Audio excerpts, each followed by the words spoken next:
una pequeña precisión, me ascendieron y ahora soy Ah, directora de la FP para América Latina.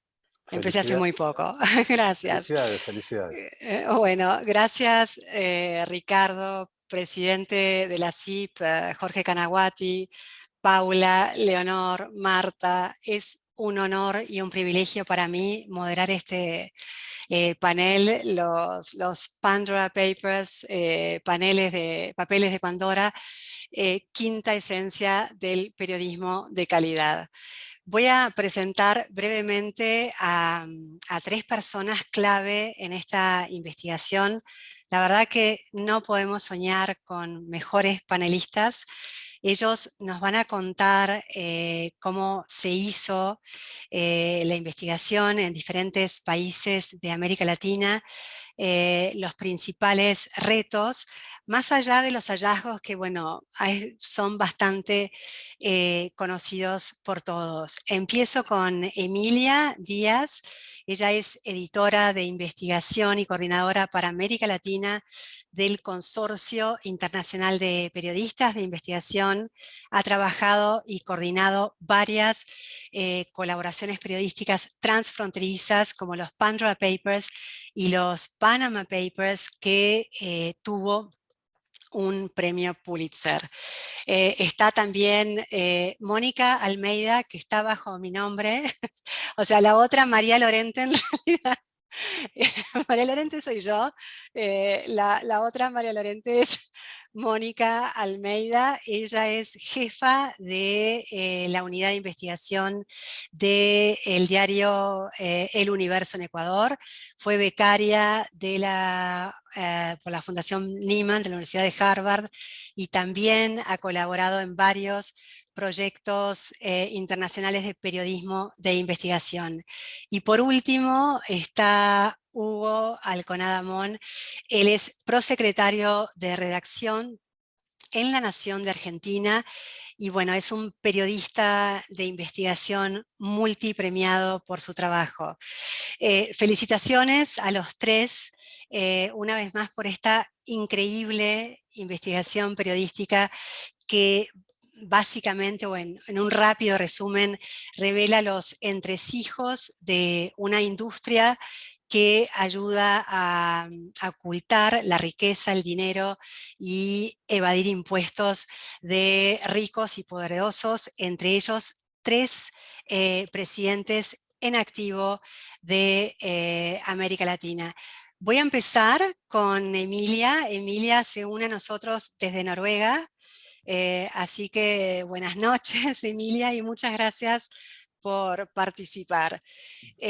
La primera pregunta es: más de 600 periodistas de 117 países bajo el Consorcio Internacional de Periodistas trabajaron en todo este proyecto durante casi 2 años. ¿Cómo se articula este equipo? ¿Cómo se ponen de acuerdo en los temas que van a analizar? ¿Cómo es el proceso de trabajo con tantos periodistas en diferentes partes del mundo y con usos horarios diferentes? Gracias. Bueno, gracias por la invitación y bueno, comencemos. Es una gran pregunta y creo que, bueno, esta es la colaboración periodística más grande que hemos hecho desde el Consorcio de Periodistas de Investigación. Y es resultado quizás, o sea, logramos tener 600 periodistas o más de 600 periodistas en tantos países participando en el proyecto gracias a un trabajo que ha sido de años. Es decir, la primera colaboración que hizo el consorcio, que involucró más de 100 periodistas, fue Offshore Leaks hace casi 10 años. Y de allí fue incrementando, recordarán Panama Papers, fuimos más de 380 periodistas. Y hay todo un engranaje que hay detrás de ese proceso que permite que las colaboraciones crezcan y se den de una manera favorable para todos los equipos, ¿no? Y es desde cómo montas un equipo hasta cómo coordinamos y llegamos hasta el final, ¿no? Entonces tenemos desde el rol de un coordinador de proyecto, luego tenemos coordinaciones regionales, tenemos luego también equipo de data, tecnología, tenemos equipo online, Tenemos distintos equipos dentro del mismo consorcio, equipo editorial, que ayudan a mover todo el engranaje y que facilitan la colaboración, ¿no? Y tenemos tecnologías que permiten que mantengamos esa comunicación durante más de un año cuando estamos trabajando en un proyecto como este. Cuando comenzamos, ¿qué es lo que vemos? Vemos qué países están representados, por ejemplo, en una data como esta. Ponemos toda la data en un engranaje, en este caso un sistema que es el DataShare, que es una plataforma abierta que cualquiera de ustedes puede bajar y usar a nivel local en sus computadoras también.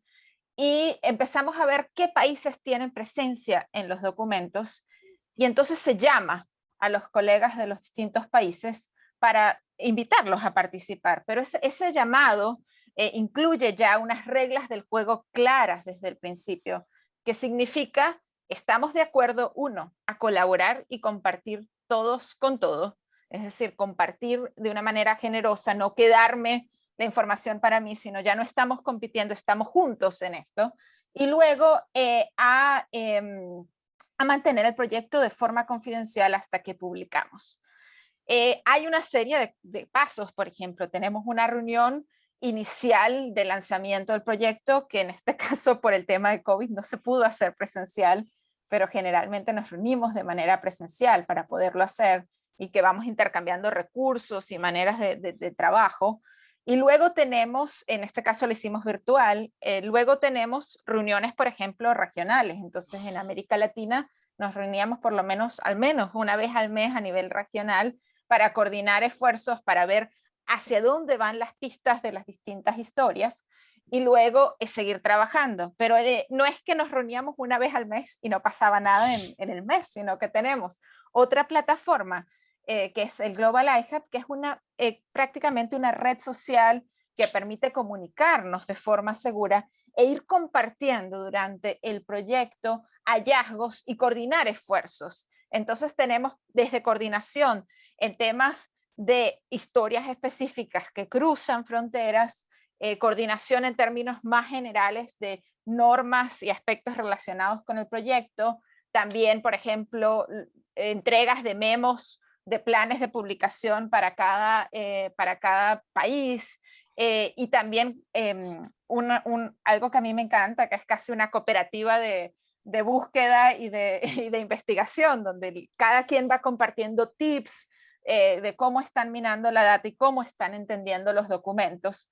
Y también tenemos, pues digamos, ese espacio para seguir avanzando y se van compartiendo hallazgos por países, hallazgos ya a nivel regional, y eso permite generar, digamos, un engranaje que parte de la magia de luego llegar al final y al día de publicación y salir juntos. Entonces nadie sale antes. ¿Cuándo vamos a pedir comentarios todos? Todo se coordina, digamos, de una manera constante y comunicar de más es la regla aquí, no comunicar menos. Mientras más sabemos lo que está pasando en cada país, pues mejor podemos coordinar y además seguir las pistas, ¿no? Y van a haber muchos de los trabajos, por ejemplo, de América Latina que van cruzando las fronteras y que se publican en más de un país, y luego hay coordinaciones para traducir historias, para republicar historias a través de la región y darle visibilidad, por ejemplo, a todo el trabajo que se está haciendo a nivel regional. Entonces tenemos también un espacio, un chat interno para cosas más inmediatas, pero es un chat en el que yo creo que la colaboración trasciende no solo el tema de investigar y seguir la pista, sino también de apoyo a distintas situaciones que van pasando alrededor de los distintos países, que pueden surgir durante una investigación o después de la publicación, y que es una red también de apoyo constante en la que los periodistas estamos unidos para poder mantener las historias y dejar que esas historias salgan y la colaboración sea digamos, la protagonista. Entonces, por eso hablamos de los más de 600 periodistas en América Latina, más de 100 periodistas en 19 países de América Latina, y todos trabajando en conjunto hasta llegar al final. No sé si Mónica, Hugo quieren sumar algo más, pero esto es un poco el detrás de cámaras de cómo comienza y cómo nos mantenemos en comunicación pero es clave las personas, los periodistas que están formando parte de eso y que todos están compartiendo desde el principio hasta el fin. Y después, digamos, no ha sido el fin porque seguimos investigando y seguimos publicando. Una cosa me llama la atención de lo que estás diciendo justamente es, más de 600 periodistas trabajaron durante casi 2 años. ¿Cómo hacen en todo ese proceso para que no se filtre información, para que no haya acceso a esos instrumentos, herramientas que utilizan para la comunicación? Y otra pregunta es, ¿cómo se construye esa red de confianza entre ustedes? Bueno, yo creo que vamos por partes, ¿no? Pero ¿cómo, ¿cómo lo mantenemos seguro y secreto? Por un lado está el tema de, hay un acuerdo de confidencialidad al principio del proyecto, es decir, toda la gente que se suma sabe que no puede decir nada hasta la publicación. Pero yo creo que hay otros temas que acompañan el por qué eso se da, ¿no? Y tiene que ver con, estamos trabajando con grandes periodistas en todos los países y en distintas situaciones, y salir antes o dar esa información puede poner en riesgo a Claro. periodistas en cualquier país. Por ejemplo, recuerdo que pocas semanas antes de publicar, los colegas en Rusia fueron señalados como objetos Exacto. no deseados prácticamente por el gobierno ruso. Y ellos se tuvieron que tomar medidas adicionales de seguridad para mantener, y ellos salieron al final con todos Sí, nosotros en la investigación. Y algo que pueda salir en América Latina puede llegar a Rusia o viceversa, o cualquier parte del mundo. Y estamos hablando de una situación de libertad de prensa en la que muchos países, pues las condiciones para trabajar para los periodistas se ven afectadas, y el poner en riesgo a otro colega, yo creo que es un elemento en el que nadie en esta investigación y en ninguna lo quiere ser. Nadie quiere ser responsable por haber afectado a otro periodista, por simplemente haber dicho algo en un momento que no correspondía, ¿no? Entonces yo creo que hay una gran responsabilidad de cuidarnos a todos. Y luego también fuentes. Nosotros no sabemos cómo llega la información, pero también tenemos que ser cuidadosos para no poner en riesgo a fuentes en momentos determinados. Pero yo creo que esos son elementos claves para el por qué se llega y se mantiene hasta el final. Y lógicamente nadie quiere, digamos, afectar el trabajo y decir, bueno, si a futuro usted quiere volver a trabajar con otro colega, todos sabemos, yo puedo confiar en ellos porque ellos mantuvieron en reserva un proyecto como este. Si alguien sale antes o rompe los acuerdos, es muy fácil que luego a futuro sea más difícil que la gente quiera trabajar, ¿no? Y ahí viene el tema claro. de la confianza. Esa red de confianza se ha construido por años. En el principio, cuando, por ejemplo, cuando se hizo Offshore Leaks, estaba Gerard, Marina Walker era la vicedirectora ejecutiva en ese momento en la ICIJ, y de allí la red ha ido creciendo, ¿no? Pero desde hace 10 años se comienza a trabajar en construir esos contactos, ¿no? En cómo se construye la confianza, y un proyecto tras otro va creciendo. En los mismos países vas a ver que cuando se hizo Offshore Leaks era prácticamente un periodista por país. Ahora Claro. tenemos más de un medio por país, y eso va en mismas redes de confianza que se van tejiendo entre los países y que se va viendo cómo periodistas podemos confiar los unos con los otros, ¿no? Hoy día, por ejemplo, bueno, Fergus fue el coordinador de Pandora y buscamos mantener esos mismos principios, pero no se llega a la confianza de ayer, o sea, de hoy colaboremos y ya todos confiamos. Es un trabajo que ha venido, el consorcio existe desde 1997 y tenemos miembros del consorcio que han sido miembros desde esa época. Claro. Y que poco a poco va creciendo, y con cada investigación que se hace, bien sea con el consorcio, luego vamos a ver otra cantidad de redes, por ejemplo, en América Latina, que también ha trabajado de forma colaborativa, y que esa colaboración y esa red de confianza se sigue afianzando. Y es en la medida que se hacen más investigaciones juntos, más se refuerza la confianza y que vemos que todos somos generosos, todos van compartiendo recursos, todos van compartiendo estrategias, todos publicamos juntos y cómo el salir juntos fortalece el trabajo y eleva además la calidad del periodismo que estamos haciendo al juntar piezas de distintos países. Claro, y además de esa confianza, ¿cuáles son las otras pautas éticas que fija el consorcio? Bueno, básicamente hay un tema clave yo creo que de transparencia, de comunicación, de compartir, diríamos ya de manera constante y yo creo que fue Marina la que acuñó ese término, compartir radical, pero compartir de manera radical todo, es decir, compartimos todo a todo el tiempo y esa transparencia, y eso ayuda, digamos, en términos éticos, el saber y decir, yo sé o no sé esta información y bueno, obtuve esto de esta manera. A veces pues los colegas no pueden decir cuáles son sus fuentes, pero sí decir, he tenido una fuente privilegiada o qué sé yo, y tengo estas otras piezas del rompecabezas. Y es decir, ser claros con lo que se sabe y no se sabe, cuánto se ha verificado o no de la información, porque lo que menos queremos es que se reproduzcan errores alrededor de 117 países, ¿no? Sino entonces hay todo un compromiso de transparencia, o sea, de compartir radical, pero al mismo tiempo de transparencia en el compartir. Es decir, la información que estamos compartiendo, ¿a qué nivel de verificación llegó? Es decir, es un lead que puede luego llevar una historia y no, hasta ahí no sabemos qué vamos a hacer con ella, o es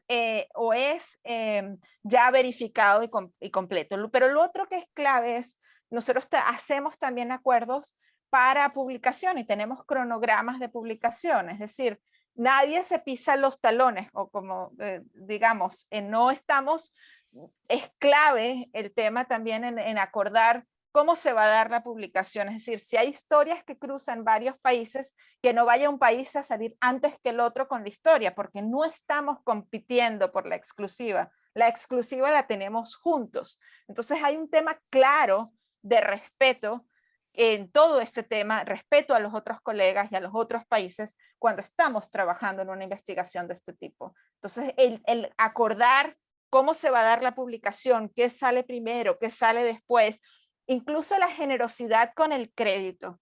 Si yo he trabajado con Mónica y con Hugo en un reportaje, todos tienen que tener crédito en ese reportaje, porque el trabajo ha sido colaborativo. Entonces van a ver reportajes con créditos de 20 nombres, pero es la manera de hacerlo. Y nosotros van a ver en nuestra página aparecen todos los nombres de los más de 600 periodistas que participaron en el proyecto. Entonces, ser generosos con el crédito y también respetar qué condiciones de seguridad. Hay veces que en algunas circunstancias, por ejemplo, en el caso de Hong Kong, no pudimos colocar los nombres de los colegas que participaron. Claro. En la investigación aparece el nombre del medio y entonces allí hay que ser claros también en cómo se puede dar en algunas situaciones también complejas el crédito a esos colegas, ¿no? Entonces es entender también las circunstancias de cada país a través de una colaboración como esta. Y se puede pensar, por ejemplo, que los Pandora Papers son una especie de parte 2, de temporada 2 de los Panama Papers que sacudieron al mundo en 2016. ¿Qué parecidos y diferencias hay entre los Panama Papers y Pandora Papers? Bueno, es una pregunta que nos ha llegado ya más de una Sí, vez, sí, sí. pero es interesante porque justamente decía, 10 años, el primer proyecto que se hizo también ya de tema offshore fue Offshore Leaks o Secrecy for Sí, Sale. Y de allí vino Swiss Leaks, Lux Leaks, sí. Panama Papers, Paradise Papers, FinCEN Files, Pandora Papers. Hay hilos en común en términos, por ejemplo, del uso de paraísos fiscales. Ahora, lo que tiene Pandora Papers, y si vamos exclusivamente, por ejemplo, a la comparación Pandora-Panamá, ¿no? Pero Sí. uno puede ver que una cosa lleva a la otra, es decir, los colegas del Süddeutsche Zeitung, cuando reciben Panama Papers, lo reciben porque han trabajado en otros proyectos anteriores que revelaban temas asociados con el mundo offshore. Es decir, esa línea de investigación lleva a que las filtraciones lleguen nuevamente bien al consorcio o a colegas, a otros medios como el caso de Panama o Paradise, que recibe Süddeutsche. Ellos ven la globalidad, lo comparten con nosotros. Pandora nos llega a nosotros directamente, pero es como, los otros proyectos llegaron a otros colegas y siempre caemos en este punto en común con el consorcio los coordinamos. Pero si comparamos Claro. Panama y Pandora, hay ciertas diferencias que son interesantes, más allá de que una cosa puede ir llevando a la otra, ¿no? A que luego vayan y crezcan. Así como la red crece, pues a veces los proyectos y lo que vamos viendo crece, evoluciona. Por ejemplo, en términos de dimensiones, Pandora son 2.9 terabytes, Panama eran 2.6 terabytes. Gran volumen en ambos casos. Yo diría, digamos, tsunami de data prácticamente, ¿no? Que nos llega en estos casos, ¿no? Pandora, más de 11.9 millones de documentos, Panama, 11.5 millones de documentos. Ahora, la diferencia, digamos, más allá de estos millones o teras más, viene en qué mirada nos da Pandora al sistema offshore. Porque Panama Papers, muy interesante, llega y está vinculado con una firma que era Mossack y Fonseca con sede en Panamá, que pero daba servicios offshore. Pandora Papers está vinculada con 14 firmas que prestan este tipo de servicio. Es decir, que ayudan al registro, y no todas, y son de distintas partes del mundo. Es decir, algunas tienen sede en Panamá, como el caso de Mossack y Fonseca, otras tienen sedes en otras jurisdicciones. Y esto nos da una mirada al sistema, digamos, yo creo que más expansiva, ¿no? Porque nos permite ver conexiones a esa escala, de más allá, cómo se está comportando el sistema más allá de un solo proveedor, ¿no? Claro. Lo que vemos también, y aquí encontramos, por ejemplo, casi el doble de políticos de lo que habíamos encontrado en Panama Papers. Encontramos más de 330 políticos, entre ellos más de 35 líderes de países, jefes de Estado, algunos de esos. Es casi el doble, ¿no? De lo que en su momento, los 140 que encontramos en Panamá. Y si me permitís interrumpir, porque esto me parece que es importante que lo responda Hugo, que él siguió el capítulo Argentina, y después vuelvo con vos, Emilia. Hugo, cuando ustedes empezaron a analizar estos 12 millones de registros, entre ellos millones de documentos, ¿sabían lo que contenían? ¿Sabían de qué se trataba más o menos el ángulo de esta investigación? ¿Y cómo empiezan a investigar? Y después, en el proceso, ¿cómo se separa lo relevante de lo que no es relevante? Estás muteado. Buen día a todos, gracias por la invitación. Y te diría, María, que lo primero que hago cuando recibo este tipo de tsunami de documentos es agarrar un martillo y empezar a darme los dedos. Porque es increíble. Tomemos como parámetro. Recién Emilia dijo 12 millones de documentos. Aclaremos, documentos entendido como si fuera un file, un legajo, una carpeta. Ahora, cuando abrís esa carpeta, puede ocurrir que dentro de ese legajo, esa carpeta, haya una página y nada más, o que tengas a su vez, por ejemplo, un PDF con 1000 páginas, con lo cual 12 millones es el punto de inicio para el total del material. Entonces, para poder mensurar esta locura de cantidad de documentos, calibré lo siguiente: si cada uno de los 600 periodistas hubiéramos dicho, bueno, repartimos parejito para todos la misma cantidad de carpetas para cada uno, son 20.000 carpetas. Supongamos que cada una de esas carpetas tuviera una carilla, y calculando que un libro tiene más o menos 300 páginas, son 66 libros que tendría que leer cada uno de los periodistas para ahí empezar a trabajarlo. Porque primero lo tenía que leer. Lo cual es fácticamente imposible. 1. 2. Tengo una serie de puntas ahí que quería remarcar. Segundo, entonces hay que hacer una búsqueda manual y una búsqueda por base de datos. Búsqueda manual, obviamente hay determinados nombres que todos los tenemos en la cabeza, pero que además ocurre el desafío de que no podemos descartar que esté mal escrito algunos nombres.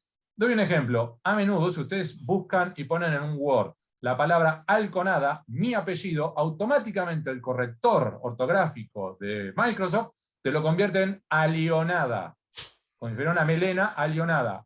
Con lo cual no podés descartar que en algunos documentos, algunos apellidos que son difíciles o que necesitan una traducción, estén traducidos de otro modo. Con lo cual tenés que hacer la búsqueda técnica y la búsqueda manual.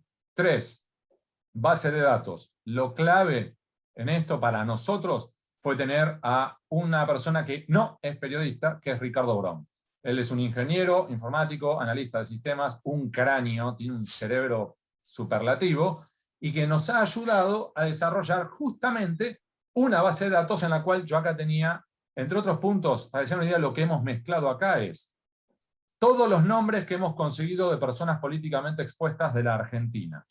2. Todas las personas que consideramos de interés público apoyado en distintos listados. El listado Forbes, el listado de, por ejemplo, las oficinas de corrupción donde hay que presentar las declaraciones juradas de todos los funcionarios de la Argentina. Y además, entre otros, códigos SWIFT, prefijos telefónicos, casos de corrupción, libros de corrupción, en los cuales tomás los índices onomásticos. Todo eso lo acumulamos en una base de datos que tiene hoy más de 42.000 nombres de personas físicas, personas jurídicas. Y esos 42.000 nombres los cruzamos con los 12 millones de documentos de Pandora Papers. A su vez, resultado, 57.000 coincidencias donde aparecía, por ejemplo, la palabra Argentina. Otra vez agarras el martillo y te volvés a dar en las manos, porque ya te querés matar.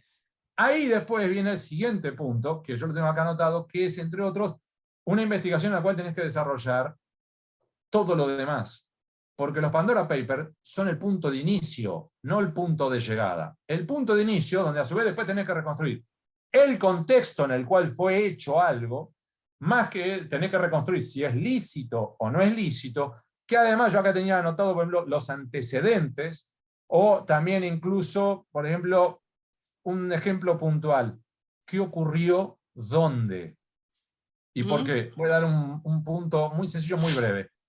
Nosotros encontramos a un empresario, tutu bem, tutu legal, todo prolijito, todo declarado ante las autoridades tributarias, pero macheaba justo el periodo en el cual había hecho las sociedades y había girado sus activos al exterior en una ventana muy especial del tiempo. ¿Cuál era? Acababa de ser denunciado como uno de los pagadores de sobornos en el capítulo argentino de Lavallato, y antes de, en una cuestión de 2 meses, antes de que él se acogiera al régimen del arrepentido en una investigación en Argentina. Con lo cual teníamos un empresario argentino que lo que estaba ocurriendo era, ya sabía que se venía un problema judicial, se refugia en un paraíso offshore y luego se declara culpable y confiesa el pago de sobornos. Con lo cual, aunque la trama fuera lícita, el contexto te mostraba por lo menos luces amarillas en el tablero como diciendo, acá hay algo que puede ser potencialmente grave. ¿Sí? Últimos puntos. 4. La esencia, ya lo dijo Amelia, es armar un rompecabezas, y esto es un verdadero dolor de cabeza. ¿Por qué? Porque solo la ínfima minoría aparece con nombre y apellido en los paraísos offshore. La inmensa mayoría justamente va ahí a aprovecharse de la opacidad, a esconderse detrás de un testaferro al cual le pagan $5 por la firma y buena noche Catalina. Entonces acá la dificultad es cómo reconstruís quién está atrás del prestanombres. En el caso de Panama Papers, yo recuerdo, por ahí me corregirán Mónica y Emilia, que además son 2 de las jefas a las cuales hay que respetar. Entonces, ellas recordan, yo creo que el caso más alto de una mujer que aparecía en Panama Papers, aparecía con 15.000 sociedades. Ahora, claro, por cada una de esas sociedades cobraba $5, $10, nada más. Ahora, a su vez, vos podés afirmar que esas 15.000 sociedades figuraban a nombre de Osama Bin Laden. No tengo ni idea. ¿O es posible que las 15.000 sociedades sean de 15.000 personas distintas que recurrieron al mismo bufete y ese bufete a su vez la contrató a esta mujer para que ponga la firma por $5. No sabés. Entonces, el desafío para nosotros es tratar de reconstruir quién está detrás de esa mujer con las 15.000 sociedades. Últimos puntos. 2, simplemente. 1, vos remarcaste, María, antes el tema del trabajo con los colegas. Tiene cosas muy buenas y enormes dolores de cabeza. A favor, muy breve, entre otros. Te permite superar las fronteras. En un momento en el cual estábamos con la pandemia, nosotros en la Argentina, por ejemplo, fronteras cerradas, no podíamos ir a ningún lado. Con lo cual, el poder ir jugando con distintos colegas en distintos países nos permitían ir acelerando los tiempos y reconstruir la historia. Ese es un punto notable. Ahora, yo me anoté un par más muy breve. 2, evitar la censura. Nuestro medio de comunicación puede decirte, esto yo no lo publico porque como la offshore es lícita, nosotros no lo queremos publicar, y como formamos parte de un equipo, cualquiera de los 600 periodistas en cualquiera de los países que también integraron esto lo puede publicar.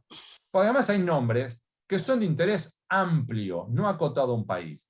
Y no te estoy hablando como apareció Julio Iglesias o Shakira. Hay veces en las cuales, por ejemplo, a nosotros nos pasó que encontramos a un griego en Puerto Madero y para nosotros el griego no nos decía nada. Ahora nos dimos vuelta y le dijimos a los de Grecia, che, esto es para ustedes, les puede servir.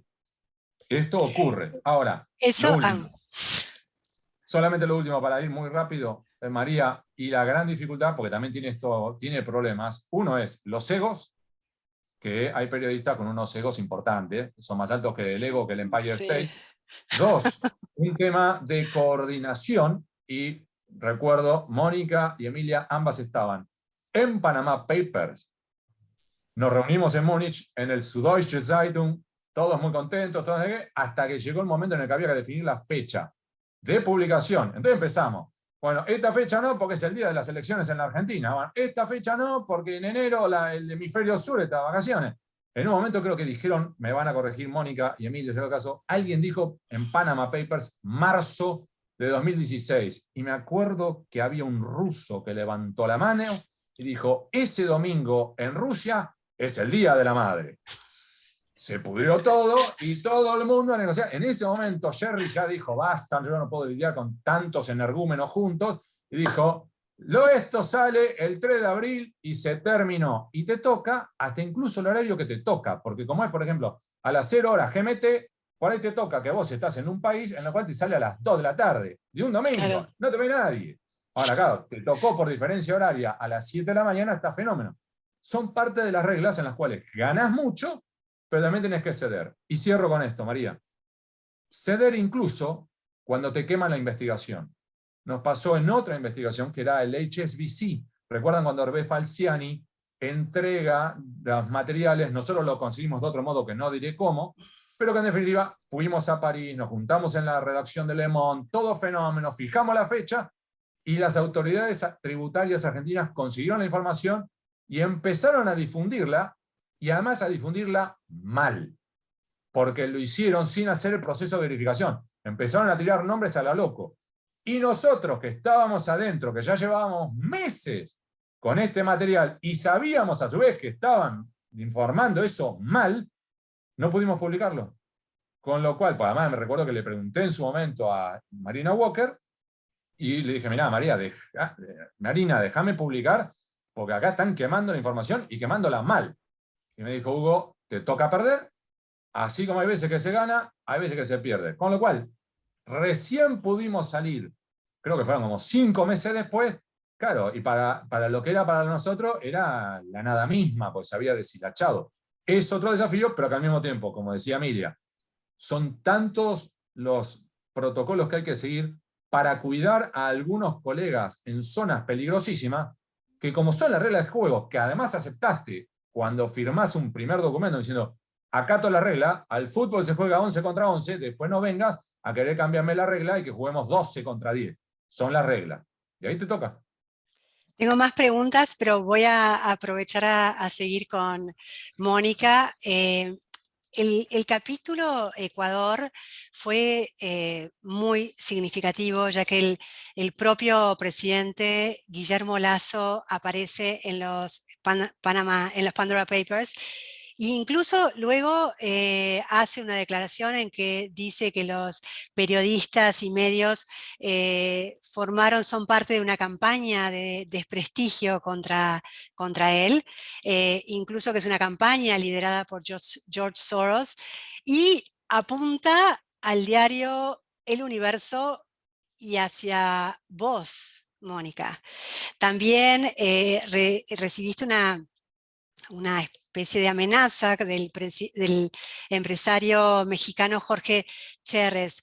¿Qué medidas toman frente a estas amenazas, a estos ataques durante el proceso y sobre todo después de que salen las revelaciones a la luz?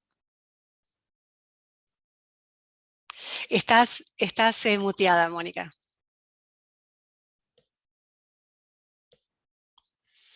Seguís muteada. Ahí, y ahora sí. ¿Qué tal? Buenos días con todos. Sí, creo que, bueno, gracias a que esto ya viene después de una cierta trayectoria que creo que tenemos todos los que estamos aquí con Hugo y con Emilia, creo que es muy importante destacar que cuando existen estos contextos donde hay una polarización en ciertos países, y que cada vez vemos que esa polarización se extiende hacia todo, claro, los periodistas que publicamos estas cosas podemos ser considerados que estamos sirviendo a tal o cual interés. Yo quisiera recordarles, cuando sacamos los Panama Papers, el gobierno nos atacó durísimo, en ese entonces era Rafael Correa, presentó con foto a todos los periodistas que participamos en esa investigación y que tenían cuenta Twitter. Yo, que no tengo cuenta Twitter, dijo, bueno, esta señora no tiene redes sociales, pero habrá una manera para encontrarla, ¿no? Que fue súper intimidante, sacaron todos los equipos de trolls contra los periodistas que habíamos hecho los Panama Papers, nos hicieron manifestación frente a Diario El Comercio y frente a Diario El Universo, porque lo que decían es, dennos todos los documentos, queremos todos los documentos, porque la prensa estaba escondiendo cosas. Esa fue la línea argumentativa de ellos. Y además, en esa época, yo sí quisiera recordar, tenían a Julian Assange en la embajada en Londres, que también hacía caja de réplica, y a Putin diciendo que esto era un ataque de los Estados Unidos contra él, porque acuérdense que aparecía el violinista, que era su amigo del alma, y que resulta que tenía no sé cuántas offshores y no sé cuánta plata. Exacto. Entonces luego, años después, vemos que ahora son los correístas los que quieren destituir al presidente por un artículo que se ha publicado en Pandora Papers, firmado por mí y por mi colega Paul Mena, y asimismo sale nuevamente Putin a decir que esto es una campaña de Soros, y además hay gente que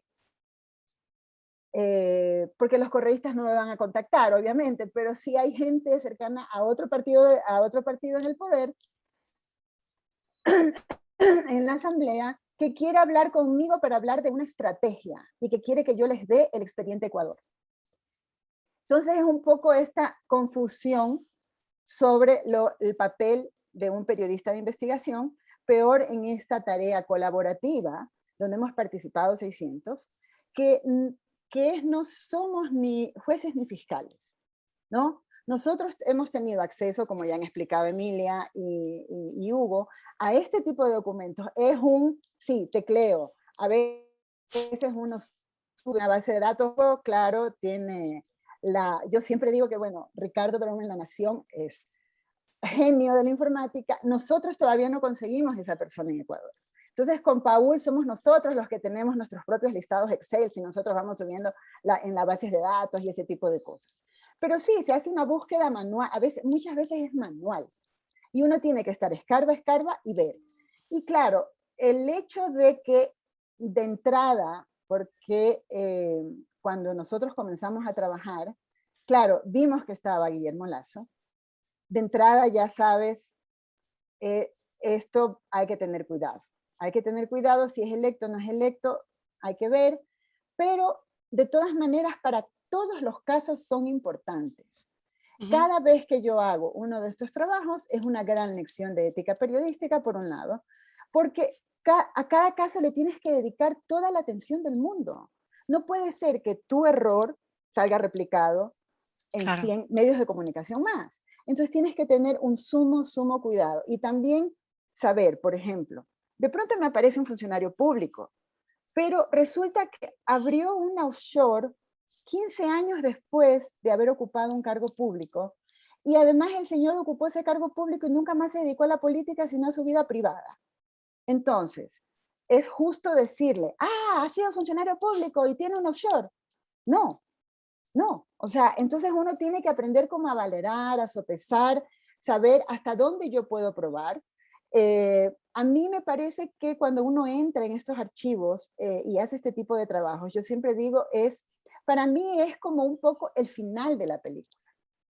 Yo había hecho muchas investigaciones antes de acceder, la primera vez que accedí a este tipo de trabajos fue con Panama Papers, y yo conocía de nombre a todas estas señoras, a la Jacqueline Pérez que tenía 10.000 offshore, a la Berna de Nelson que tenía 15.000, porque siempre yo llegaba a todos estos empresarios que habían tenido contratos con el Estado y que resulta que me aparecían con una empresa en Panamá a nombre de estas personas y que nunca podía saber quién estaba detrás.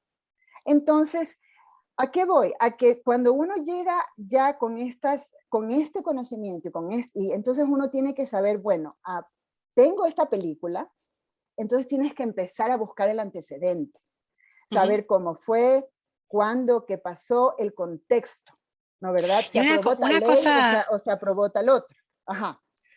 Una cosa que reflexiono mientras que estás contando esto, ustedes ya son conocidos periodistas de investigación. ¿Cómo hacen frente a posibles ataques cibernéticos, escuchas telefónicas? Ayer estuvimos hablando de Pegasus, y si me la puedes decir brevemente porque ya tenemos sí. Verás, te digo, porque además yo escribí un libro que es la biografía no autorizada de Rafael Correa. Entonces, yo siempre tengo sumo cuidado, la gente me cree paranoica, pero sí, yo no abro correos en mi teléfono, yo siempre tengo mucho cuidado. A mí, si tengo que hablar algo, es mejor citar a alguien y verlo cara a cara.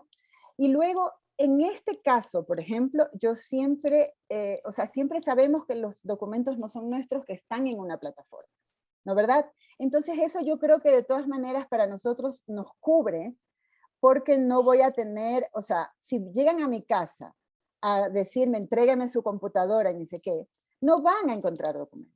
Los documentos están en una nube. Entonces yo creo que esa es una manera en que nos cuidamos mucho. Y la otra cosa es, creo que todos los periodistas con cierta experiencia ya sabemos que todo lo que uno escribe por WhatsApp o por mail o por todas estas redes es público. De un momento a otro, de una manera a otra, es público. Entonces esas cosas es mejor no escribirlas antes de. Tengo muchísimas más preguntas para hacerles a los tres, pero bueno, veo que está el expresidente Luis Alberto Lacalle. Como somos compatriotas y fue presidente de mi país, le voy a pedir que me dé un minuto más para hacer y resumir y cerrar este panel. Una de las cosas que se me ocurren a modo de conclusiones. Bueno, en primer lugar, como periodista, y creo que todos los periodistas que estamos acá, los felicitamos por este trabajo extraordinario que muestra cómo la colaboración transfronteriza logra una masificación y mucho más impacto. Pero aún, más importante aún, como decía Hugo, es cómo la cooperación y el trabajo en equipo y con tantos periodistas en el mundo es clave para luchar contra la censura, contra ataques y asesinatos de periodistas, como también hablaba ayer Leonor Mulero. Y por último, me parece que es importante reforzar la importancia del periodismo de investigación, y esto muestra cómo el periodismo de calidad es cada vez más importante que nunca. Y agradecerles a los tres por estar aquí, y bueno, creo que ya no me dejan darles para que ustedes puedan cerrar con algo. Muchas gracias, María, gracias Mónica, Hugo, Emilia. En alguna otra oportunidad vamos a tener más tiempo para seguir hablando de esto que nos apasiona como periodistas, que es la cocina de la calidad. Felicitaciones por el trabajo que están haciendo, felicitaciones especialmente al consortium que ha ganado numerosos premios, incluso de la CIP este año y de años anteriores. La verdad que para nosotros, para muchos periodistas, el consortium y el trabajo que hacen ustedes es realmente un faro que ilumina cómo se debe hacer y cómo se debe trabajar. Esperamos que Hugo no se siga reventando los dedos y que siga trabajando juntos. Ahí veo que tienen los 10. Creo que tenés 9, ahí te falta uno. Muchas gracias.